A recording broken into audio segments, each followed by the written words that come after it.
Bonjour, merci d'être fidèle à votre émission. Nous sommes ravis de vous accueillir ici, dans ce haut lieu de la spiritualité parisienne qui est la Grande Mosquée de Paris. Cette grande mosquée qui a été inaugurée en 1926, lieu exceptionnel, invité exceptionnel. Il vient de publier tout récemment un ouvrage qui s'intitule L'Odyssée du Sacré. Frédéric Lenoir est notre invité ce matin.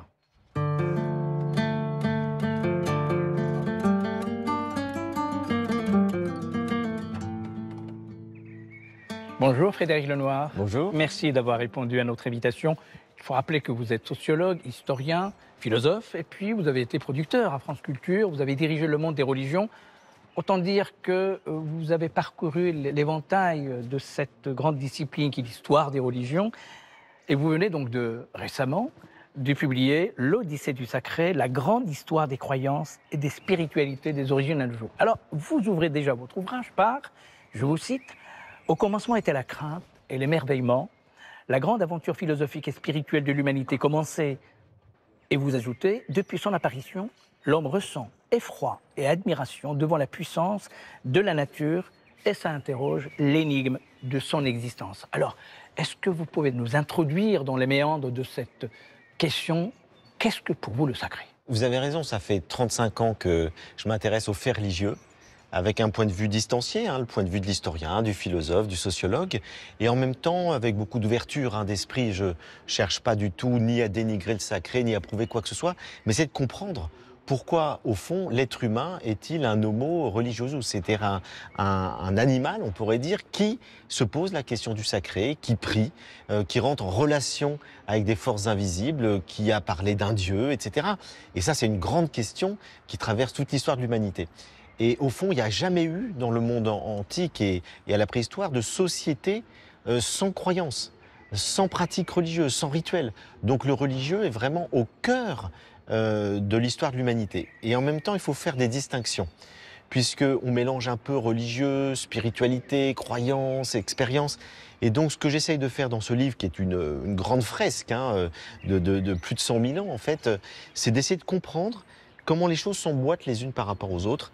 Et le mot qui m'apparaît le plus, je dirais, le mot premier, l'expérience, et c'est d'ailleurs pas une croyance, c'est une expérience qui est peut-être fondatrice de tout ce qui va suivre ensuite, c'est-à-dire les grands courants spirituels et religieux dont on va parler de l'histoire de l'humanité, c'est le mot sacré, au sens où l'entend Rudolf Otto, qui est un philosophe, et qui nous dit le sacré, c'est cette expérience fondamentale que fait l'être humain devant la beauté du monde et devant en même temps la peur qu'il ressent face à ce monde immense, face au déchaînement des éléments, la foudre, le tonnerre, les orages, la mer si puissante, la nature. À la fois, il s'émerveille et il a peur. Et ça donne une émotion qui fait qu'il sent qu'il est dépassé par quelque chose de plus grand que lui.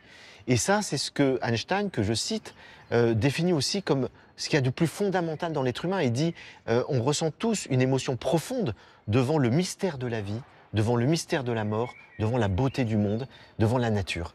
Et c'est ça, cette expérience du sacré, qui est fondatrice de tous les grands courants spirituels et religieux du monde. Vous avez titré votre ouvrage « L'Odyssée du Sacré » et vous nous invitez à un grand voyage et vous suivez pratiquement la trace de l'évolution de l'humanité et son besoin de se donner du sens. Est-ce que le sacré a été la trouvaille de l'humain pour se donner du sens? Mais certainement. Et d'ailleurs, je cite dans la fin de l'ouvrage des travaux de neuroscientifiques contemporains qui ont découvert qu'il y avait dans notre cerveau quelque chose qui n'existe dans le cerveau d'aucun animal, qui est ce qu'on appelle l'aire singulaire. Et on a découvert que ça correspondait au besoin de donner du sens aux choses. Donc l'être humain est le seul animal qui a besoin de donner du sens. Alors pourquoi ? Là, il y a aussi une interrogation à avoir et la réponse peut être très compliquée. Mais en tout cas, effectivement, l'être humain, on le constate depuis l'apparition de Sapiens, et peut-être même d'ailleurs Néandertal aussi, a besoin de donner du sens à sa vie et s'interroge sur l'énigme de l'existence. Pourquoi est-ce que je suis sur Terre? Est-ce qu'il y a quelque chose avant? Est-ce qu'il y a quelque chose après la mort? Et donc toutes ces grandes questions sont des questions proprement humaines. Et c'est ça qui est intéressant, c'est d'essayer de comprendre depuis la préhistoire à quel moment apparaît ce questionnement, on pourrait dire métaphysique ou spirituel, et puis comment il s'est ensuite diversifié tout au long de l'histoire à travers les cultures qu'il va rencontrer. Est-ce que les religions ne sont pas un moment tardif dans la recherche du Mais sens? tout à fait. Les religions apparaissent très tardivement. En fait, d'un point de vue historique, on pourrait dire que le sentiment du sacré, le besoin de sens, on le découvre à travers l'être humain, Néandertal et Sapiens, qui vont fleurir les tombes, qui vont donner des sépultures à leurs morts, ce que ne font pas les autres animaux. Et donc on voit que l'être humain, pourquoi à un moment donné, et ça apparaît il y a environ 150 000 ans, va commencer à enterrer ses morts de manière symbolique, avec des rituels, en les enterrant avec des objets, avec des symboles, la tête à l'est, ce qui veut dire l'idée d'une renaissance possible. Et là, on voit apparaître une première croyance, qui est la croyance qu'il y a une vie après la mort. Et donc, on voit que l'être humain s'interroge sur le sens de la vie et est-ce qu'il y a quelque chose après la mort. Et puis ensuite va se développer toute une forme de religiosité de la nature. Alors c'est pas encore des religions au sens où on le définit aujourd'hui, mais disons qu'il y a quand même des croyances et des rituels partagés. C'est en tout cas la toute première naissance des religions à travers ce qu'on appelle aujourd'hui le chamanisme, c'est-à-dire des cultes de la nature où l'être humain croit qu'il y a un monde visible, matériel que nous observons, il y a un monde invisible, et qu'il y a des esprits de la nature, esprits des animaux, esprits des arbres, esprits des sources, etc. Et ça va donner naissance à des pratiques rituelles qu'on pourrait dire sont les toutes premières pratiques de type religieuse, et c'est une religiosité de la nature. Et c'est lorsque l'être humain va se sédentariser, avec le passage du paléolithique au néolithique il y a environ 12 000 ans, que vont apparaître les religions beaucoup plus instituées, c'est-à-dire avec un clergé, avec des rituels collectifs très, très importants, avec des croyances partagées. Et là, on voit apparaître au fond la première notion de Dieu. Avant, non. On est devant des esprits de la nature. Et là, d'un coup, apparaît cette idée qu'il peut y avoir un être qui a créé le monde et qui ordonne le monde. Et donc, ça a juste 12 000 ans. En fait, c'est très très peu dans l'histoire de l'humanité. Et puis, ce qui est très intéressant, c'est que les premières croyances et représentations de Dieu, eh bien, font de Dieu une femme. C'est-à-dire que c'est la grande déesse mère. La première croyance, c'est l'idée qu'il y a une mère. Pourquoi ? Parce que c'est la femme qui donne la vie. Et donc, on va imaginer que Dieu, ou le divin, c'est une femme qui donne la vie. C'est pour ça que les toutes premières représentations, ce sont les Vénus, ces femmes qui donnent la vie. Et puis après, dès que les sociétés vont devenir patriarcales, que l'homme va prendre un peu le pouvoir dans la société, qu'il va diriger les choses, qu'il va organiser les choses, que le politique va se développer, eh bien, Dieu va devenir un homme. C'est-à-dire progressivement, la représentation de Dieu va passer du féminin au masculin. D'ailleurs, les prophètes sont tous des hommes. Tous des hommes. À partir du moment où se développe le patriarcat il y a environ 5000 ans, eh bien effectivement, les prophètes vont tous être des hommes, les prêtres vont être des hommes, et donc le sacré va de plus en plus devenir masculin, comme le sont les sociétés patriarcales. Venons-en aux trois grandes traditions monothéistes qui tardivement apparaîtront, mais quand même, ces trois grandes traditions, le judaïsme, le christianisme et l'islam dans la chronologie, que vont-elles apporter de plus ou de mieux concernant la notion du sacré? En tout cas de différent, parce que je ne veux pas mettre de jugement de valeur, mais ce qu'elles apportent de nouveau, c'est l'idée d'un Dieu totalement extérieur au monde qui va créer le monde. Alors qu'avant, on est plutôt dans une vision immanentiste de Dieu. C'est-à-dire que le divin fait partie du monde. Et on voit bien dans ce qui se passe, par exemple, en Chine, en Inde et tout, ce sont des traditions où le divin est immanent. Il est plutôt impersonnel et immanent. Et puis là, il y a cette idée d'un Dieu personnel à qui on peut parler, qui nous parle, qui se révèle et qui a entièrement créé le monde. Donc il est totalement transcendant. Et cette idée-là va amener à ce que Max Weber appelle le désenchantement du monde. C'est-à-dire, avant, on divinisait la nature, et là, on cesse complètement de la diviniser. La nature devient un environnement que Dieu a créé pour que l'homme puisse s'épanouir. Et du coup, l'homme devient le centre du monde. Et c'est ça la grande rupture. C'est qu'avec les chamanismes dont on parlait, ou les spiritualités orientales, eh bien l'homme est un vivant parmi d'autres. Et là, avec la révélation des monothéismes, d'abord juifs, puis chrétiens, puis musulmans, apparaît cette idée que l'être humain est au centre de tout, qu'il est le projet de Dieu. Dieu a créé la terre pour l'être humain et qu'il est créé à son image et à sa ressemblance. Vous consacrez tout un chapitre sur ce que vous appelez le moment de la modernité, et que vous qualifiez d'ailleurs en trois concepts: l'individualisation, la globalisation et la sécularisation. Qu'est-ce que ces trois moments ont apporté de nouveau, et est-ce que ce ne sont pas des ruptures avec la conception classique de ce qu'on peut appeler le sacré. En fait, ce que j'essaie de montrer à travers ce livre, c'est toutes les ruptures. C'est-à-dire tous les grands moments où le sacré, le religieux s'est transformé. Donc j'explique tous les moments les plus anciens. Et puis là, effectivement, le dernier grand moment, c'est à partir de la Renaissance, avec l'avènement du monde moderne en Occident, mais qui va se globaliser. On assiste effectivement pour la première fois à un phénomène du retrait du religieux de la société. Alors qu'avant, toutes les sociétés étaient religieuses. Il n'y avait pas une société non religieuse avant la Renaissance. Et puis d'un coup, on voit apparaître, d'abord en Europe, puis dans plein d'autres pays, l'idée qu'on peut séparer le religieux du reste de la vie. Et donc là, on est devant quelque chose de totalement nouveau et ça va donner une sorte de révolution copernicienne de la conscience religieuse où ce n'est plus la religion qui va former les individus et les sociétés, c'est l'individu qui va choisir lui-même la religion ou la spiritualité qui lui correspond, qui fait que le religieux va être un peu, d'une certaine manière, expulsé de la société globale. Ça ne veut pas dire qu'il disparaît, mais ça veut dire qu'on sépare le religieux et le politique, et que le religieux devient un phénomène parmi d'autres, et les individus ont une liberté de croyance et d'expression qui fait que des individus de croyances différentes vont pouvoir cohabiter au sein d'une même société. C'est à cause des guerres de religion que tout ça a eu lieu, parce qu'il y a eu des guerres entre les catholiques, les protestants qui ont fait tellement de mal en Europe que du coup, les penseurs de lumière se sont dit il faut sortir de ces guerres de religion. Il y a eu les croisades aussi, il y a eu l'Inquisition, et donc il faut qu'on sépare le religieux du politique. Et du coup, à partir de ce moment-là, l'individu va s'émanciper du religieux et il va choisir un peu librement sa religion ou l'absence de religion. L'athéisme est très récent en fait. Et d'ailleurs encore de nos jours aujourd'hui, les 3/4 des humains sont croyants. C'est-à-dire que l'athéisme est un phénomène tout à fait minoritaire. Mais dans ce contexte-là, il a la possibilité d'exister. Alors qu'avant, il n'avait pas la possibilité d'exister. Il y a un mot qu'on n'a pas encore prononcé, que vous n'avez pas encore prononcé, c'est le mot spiritualité. Or, dans la modernité, dont vous décrivez parfaitement, disons, l'évolution, il y a de plus en plus une demande d'une spiritualité. Qu'est-ce qui explique cette urgence de vouloir cette spiritualité? Alors ça, c'est une question très importante parce qu'on confond volontiers religion et spiritualité. Or, ce sont deux choses qu'on peut distinguer. Elles peuvent être confondues, elles peuvent être distinguées. En fond, ce que j'appelle la religion, c'est essentiellement la dimension communautaire, collective du sacré.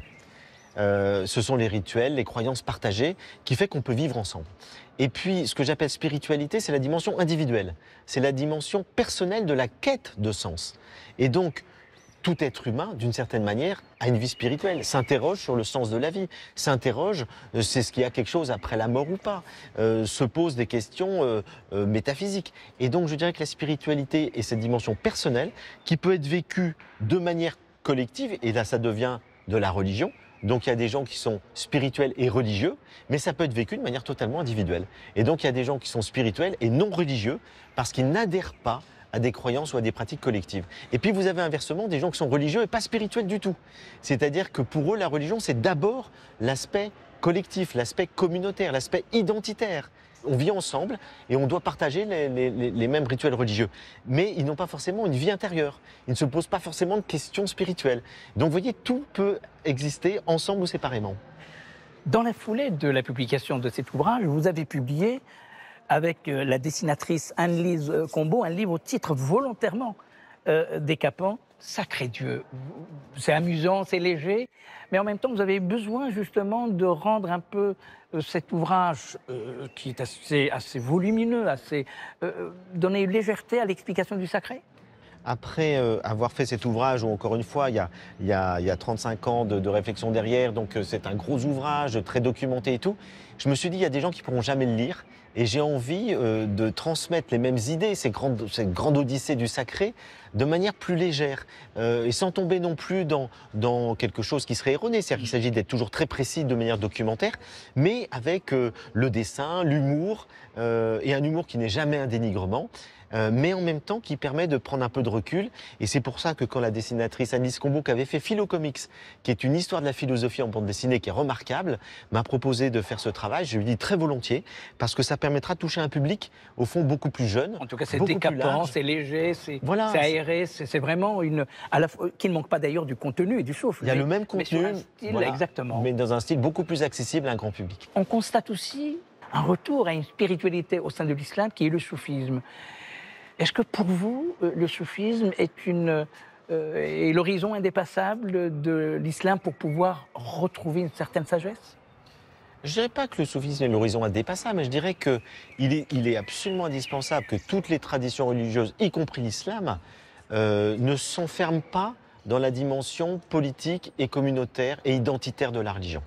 Parce que ça, c'est un piège. C'est qu'à ce moment-là, la religion perd son sel, si vous voulez. Ce qui est le cœur de la religion, c'est l'expérience sacrée qu'ont fait les prophètes, qu'ont fait les fondateurs, et que font tous les grands mystiques qui renouvellent sans cesse ce lien avec Dieu qui est si puissant. Et donc, c'est pour ça qu'une religion qui n'a plus de spiritualité se sclérose. Et le soufisme, parmi d'autres courants spirituels, il n'y a pas que le soufisme, est un mouvement qui rend l'islam vivant, qui permet de le rattacher à ce feu sacré fondateur, qui permet de le rattacher à l'expérience intérieure. Ce qui fait que moi je connais, et quand je voyage dans beaucoup de pays musulmans, particulièrement le Maroc, eh bien je me rends compte que je rencontre beaucoup de jeunes, beaucoup de gens qui disent mais nous, on est musulmans, on est attachés à notre religion, mais on a besoin de vivre une expérience intérieure. On a besoin de voir comment mener une vie spirituelle et de rencontrer des guides, de rencontrer des maîtres, et donc de rendre vivant, si vous voulez, cette spiritualité. Et donc, le soufisme, en effet, répond à cette demande, comme dans d'autres traditions. La Kabbale remplit un peu la même fonction dans le judaïsme. Les courants mystiques, notamment les ordres monastiques, répondent à cette même demande d'une spiritualité vivante, concrète, incarnée dans le christianisme. Et donc, on trouve aujourd'hui, c'est le propre de la modernité, le besoin d'expérimenter. Il ne s'agit pas simplement de croire, il ne s'agit pas simplement de pratiquer des rituels dont on a souvent oublié le sens, il s'agit d'éprouver le sacré. Il s'agit d'expérimenter le sacré au sein de sa propre tradition. Et c'est ce que propose notamment le soufisme dans l'islam. Vous avez rappelé qu'il y a eu une séparation de l'ordre religieux et de l'ordre sociétal, si j'ose dire. Mais en Europe, et encore dans certains pays européens, cette question-là n'a pas du tout été tranchée en islam. Le monde musulman continue malgré tout à être alimenté par ce qu'on peut appeler l'imaginaire religieux.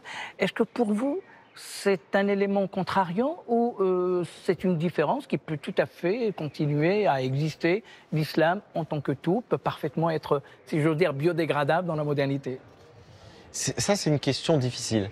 Parce que mon sentiment personnel, qui n'engage que moi, c'est qu'il est sain pour une religion qu'elle puisse être critiquée. C'est-à-dire qu'il est sain pour une religion que les individus d'une société puissent aussi s'en émanciper ou la choisir. Je trouve que ce n'est pas sain, que tous les individus se sentent forcés d'adhérer à la religion parce qu'ils sont dans un espace communautaire où s'ils s'émancipent de la religion, s'ils ne pratiquent pas les mêmes rituels que les autres, s'ils ont des mœurs un peu différentes, ils vont être exclus de la société. C'est ce qu'on a vécu en Europe, dans la société chrétienne, où tous ceux qui pensaient différemment, ils ont fini au bûcher. Donc je crois que l'islam, tant qu'elle reste une religion qui mêle tout le temps religion et politique, ce qui est le cas dans beaucoup de pays musulmans, je pense que c'est un danger, y compris pour la religion. Puis il y a la dimension de la raison, qui est extrêmement important, que je raconte dans tout le chapitre consacré à l'islam. Au fond, il ne faut pas essentialiser l'islam dans la vision de ce qu'on voit aujourd'hui. Aujourd'hui, on voit un islam plutôt conformiste, qui attache beaucoup d'importance à la dimension identitaire, à la dimension légaliste. Ça n'a pas toujours été le cas.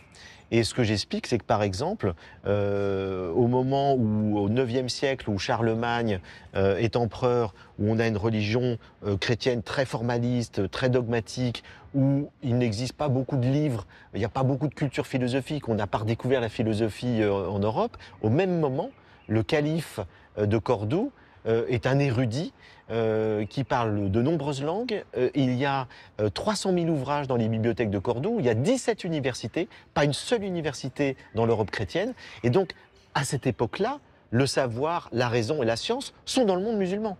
Simplement, après, effectivement, il y a eu une longue histoire, toute une série de combats entre les rationalistes, les mu'tazilites, et puis ceux qui prenaient plutôt l'importance de la règle et de la loi. C'est ceux-là qui l'ont emporté. Ça peut tout à fait changer demain. C'est-à-dire, dans l'histoire de l'islam, la raison, la science, l'esprit critique a existé, peut encore exister, existe chez certains intellectuels, mais peut à nouveau redevenir beaucoup plus importante dans la place de la société. Et du coup, ça entraînera effectivement un regard plus critique sur certaines choses qui permettront aussi à des individus de ne pas forcément être pris dans un moule qui serait le même pour tous. Alors en quoi la raison, qui a fonctionné et qui a été un peu un moteur dans l'évolution de la modernité pour le monde européen et occidental, en quoi cette raison est aussi importante en ce qui concerne ce qu'on peut appeler le monde musulman? Mais moi, je suis intimement convaincu que la raison est universelle. Elle est la même pour tous les êtres humains. Il n'y a pas une raison musulmane, une raison hindoue, une raison bouddhiste, une raison chrétienne, occidentale. Non, la raison, c'est l'intelligence qu'a l'être humain qui lui permet de réfléchir, de critiquer, de s'introspecter, de se comprendre. Et on la voit à l'œuvre dans toutes les civilisations. Et ce qui a été la matrice de la philosophie en Europe, c'est la philosophie grecque. C'est né avec les Grecs, mais vous savez que les Européens, dans la modernité, c'est-à-dire à la Renaissance, ont redécouvert les philosophes grecs grâce aux philosophes musulmans. Ce sont d'abord les philosophes musulmans qui ont redécouvert eux-mêmes, grâce à leur conquête, toute la philosophie grecque, qui l'ont transmise. Il y a eu plein d'universités entre le 9e et le 13e siècle dans le monde musulman dans lequel on étudiait les grands penseurs, notamment Platon et Aristote. Et puis c'est ce legs-là que les musulmans ont transmis aux Européens qui a permis effectivement cette modernité. Donc l'islam ne doit non seulement pas avoir peur de la raison, parce qu'elle fait partie de son histoire. Il s'agit simplement, aujourd'hui, dans un contexte de repli communautaire, de la redécouvrir, comme l'ont fait des intellectuels musulmans comme Mohamed Harkoun et d'autres, en montrant qu'il y a un islam des Lumières, qu'il y a la possibilité d'éclairer notre vie, nos sociétés par la raison, et que ça ne remet pas fondamentalement en cause la croyance religieuse. Donc il ne s'agit pas d'opposer la religion et la raison, parce que les deux peuvent cohabiter parfaitement, et il s'agit simplement de redécouvrir au sein d'un univers de croyance ou religieux la possibilité d'une raison critique qui permet de purifier, je dirais, la foi d'un tas de choses qui n'en font pas partie de manière essentielle. Autant le monde occidental, européen, a eu le temps de penser à tête opposée ses rapports à la modernité, le rapport entre la religion et la société, autant pour le monde musulman, il a été quand même contrarié par ce qu'on appelle la grande question coloniale. Tout à fait. Et de ce point de vue-là, il y a quelques difficultés pour le monde musulman à parler aujourd'hui et Absolument. à utiliser la raison. C'est ce qui fausse tout. C'est-à-dire qu'effectivement, le monde musulman ayant été colonisé et avec toutes les drames que cela implique, toute la perte d'une identité forte, eh bien, au fond, aujourd'hui, on voit qu'il y a un phénomène réactionnel. C'est-à-dire que le monde musulman est en grande partie en réaction contre l'occidentalisation du monde et l'occidentalisation des pays musulmans. Et donc, les choses ne se font pas sereinement. Et la raison peut apparaître, ou la philosophie peut apparaître comme un outil de l'Occident pour essayer de lutter contre la religion musulmane, ce qui n'est pas vrai du tout. Je l'ai dit plusieurs fois, la raison et la philosophie font partie de l'histoire de l'islam de manière intégrante. Et donc il s'agit de sortir de ces affects, c'est-à-dire de ces colères, de ces ressentiments, pour plus sereinement arriver à réformer l'islam de l'intérieur en gardant ce qui est son essentialité, ce qui est vraiment l'essentiel, tout en pouvons faire évoluer certaines choses, et je le disais, le plus essentiel, c'est la liberté de croyance et d'expression des individus au sein d'une société, qu'elle soit musulmane ou autre d'ailleurs. Mais pour le faire sereinement, il faut effectivement sortir, ce qui n'est pas facile, de toutes les séquelles de la colonisation, parce qu'elle continue d'une certaine manière. Il y a aujourd'hui une domination politique, économique, culturelle du monde par l'Occident. Ça n'a pas empêché le monde musulman d'entamer ce qu'on appelle un processus de réformisme. Au XIXe siècle, Mohamed Abdou al-Afghani. Et puis, tout près de nous, vous avez tout à l'heure cité Mohamed Harkoun, le monde musulman avance malgré toutes les contrariétés et malgré toutes les difficultés. Oui, bien sûr. Je connais un tas d'intellectuels musulmans partout dans le monde, et pas seulement en Europe, qui avancent dans une réflexion scientifique, anthropologique, philosophique. Et donc, il y a des intellectuels. Après, évidemment, la question, elle est plus globale, elle est politique. Il y a des masses de personnes qui n'ont pas accès forcément à cette réflexion. Et donc, il s'agit, je dirais, d'amener de l'éducation, de la culture, pour que les gens soient plus cultivés et plus d'outils de réflexion qui leur permettent, chacun à son niveau, pas uniquement au niveau d'une élite universitaire, d'avoir accès à cette réflexion qui permet de développer, je dirais sereinement, un esprit philosophique, un esprit critique. Moi, vous savez, je fais philosopher les enfants dans les écoles. Et on commence la philosophie dès l'âge de 6-7 ans. Et les enfants, ils ont une capacité de réflexion, une capacité de développer un esprit critique, de problématiser. Ils adorent ça.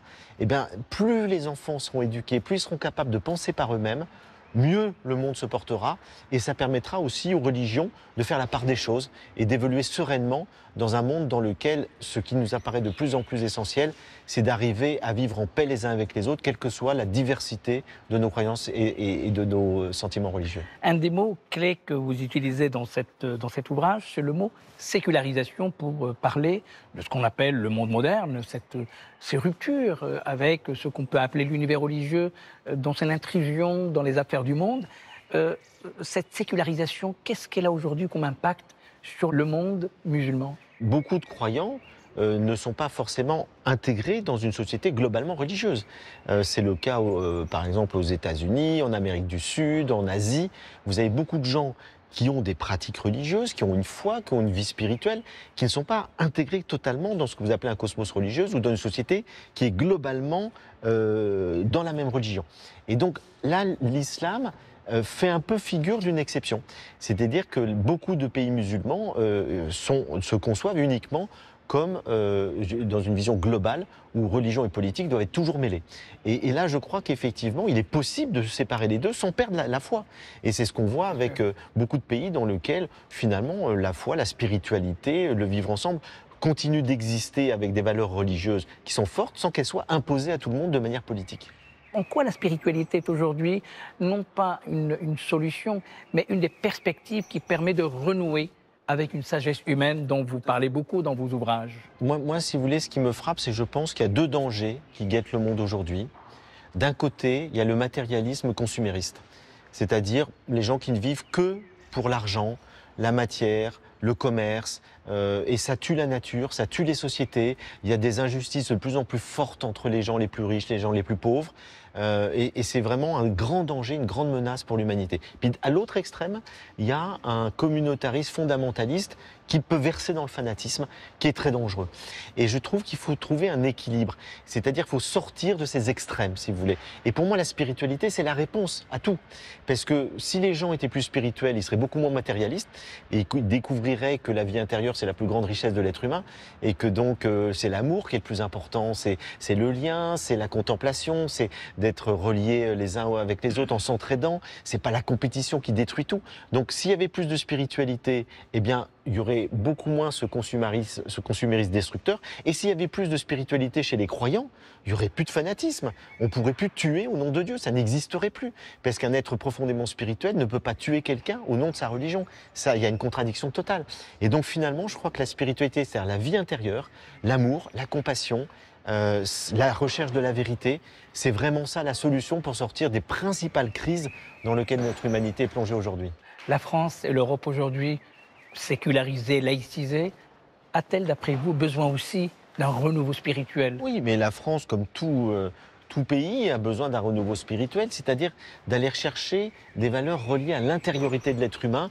Et quand je dis spiritualité, j'entends la contemplation, j'entends le lien avec la beauté, j'entends la recherche de la vérité, j'entends plein de choses qui ne sont pas forcément religieuses, mais qui font que l'être humain exprime le meilleur de lui-même, ce qu'il a de plus singulier, ce qu'il a de plus profond, ce qui fait la valeur d'une vie, au fond, c'est la qualité de notre vie, c'est la qualité de notre intelligence, c'est la qualité de relations que nous pouvons établir avec les autres et avec le monde. Et ça, moi j'appelle ça de la spiritualité. On peut donner plein d'autres noms à ça. La sagesse? La sagesse, je dirais l'intériorité, tout simplement, qui fait qu'on peut mener une existence qui est bonne, qui est juste, qui est respectueuse des autres, du monde. Et ça demande une certaine réflexion, un certain retour sur toi, une certaine introspection, une certaine intériorité. Et c'est ça qui nous manque le plus aujourd'hui. On est complètement dans l'extériorité.